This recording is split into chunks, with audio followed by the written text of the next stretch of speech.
नमस्कार। मेरे इस यूट्यूब चैनल एस्ट्रो और शची में आप सभी का बहुत बहुत स्वागत है, हार्दिक अभिनंदन है। दोस्तों, जैसा कि आप सभी को मालूम है कि 7 सितंबर को चंद्र ग्रहण है और यह चंद्र ग्रहण हमारे भारतवर्ष में भी दिखाई देगा। 7 सितंबर से ही पितृपक्ष प्रारंभ हो रहे हैं, 7 सितंबर से ही पंचक भी चालू हो रहे हैं और 7 सितंबर को ही पूर्णिमा की तिथि है। तो जिन भी लोगों के पितरों का श्राद्ध पूर्णिमा तिथि के दिन होता है, तो वो इस दिन पूर्णिमा का श्राद्ध भी कर सकते हैं। चंद्र ग्रहण का जो प्रारंभ होने का समय है दोस्तों, वो रात्रि को है।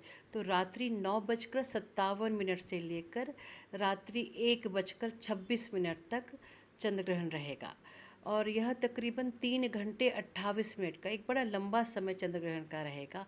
तो इस 3 घंटे 28 मिनट को यदि आप अपने अच्छे कामों में लगाते हैं, चाहे आप इस समय मंत्र सिद्धि कर ले, चाहे यज्ञ हवन पूजा कर ले, तो आपको इसके अद्भुत परिणाम प्राप्त होते हैं। शास्त्र कहता है कि चंद्र ग्रहण के दिन यदि आप अपने मंत्रों की सिद्धि करते हैं तो आपके जीवन में शुभता आती है।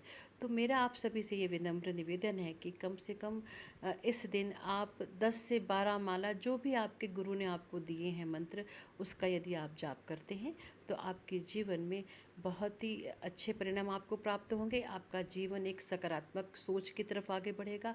आपके जीवन में सुख समृद्धि सौभाग्य आएगा। तो इस दिन इस समय अवधि में आप किसी भी मंत्र की सिद्धि अवश्य करिए। अब चंद्र ग्रहण के समय जो सूतक काल होता है दोस्तों, वो प्रारंभ हो जाएगा दोपहर 12:19 से।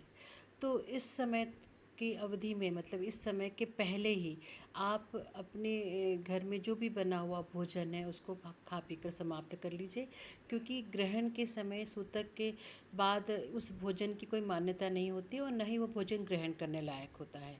तो यदि आप उसको समाप्त कर सकते हैं तो कर लीजिए, नहीं तो उसको फिर गाय या कुत्तों को आप उस खाना खिला दीजिए।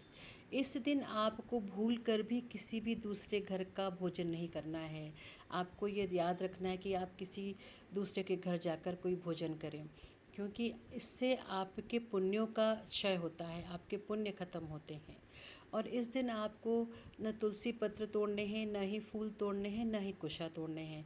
आपको तुलसी पत्र तोड़ना हो तो एक दिन पहले तोड़ लीजिए, फूल भी तोड़ना हो तो एक दिन पहले, और कुशा को भी अगर तोड़ना हो तो आप एक दिन पहले तोड़कर अपने घर पर ले आइए। इस दिन आपको जो भी आपके घर में भोजन पदार्थ बनते हैं, भोज्य पदार्थ बनते हैं, उसमें आपको सभी में थोड़े से काले तिल और कुशा डालनी है। यदि कुशा इजीली मिल जाए तो ठीक है, नहीं तो काले तिल डाल दीजिए, क्योंकि काले तिल इजीली हमारे घरों में अवेलेबल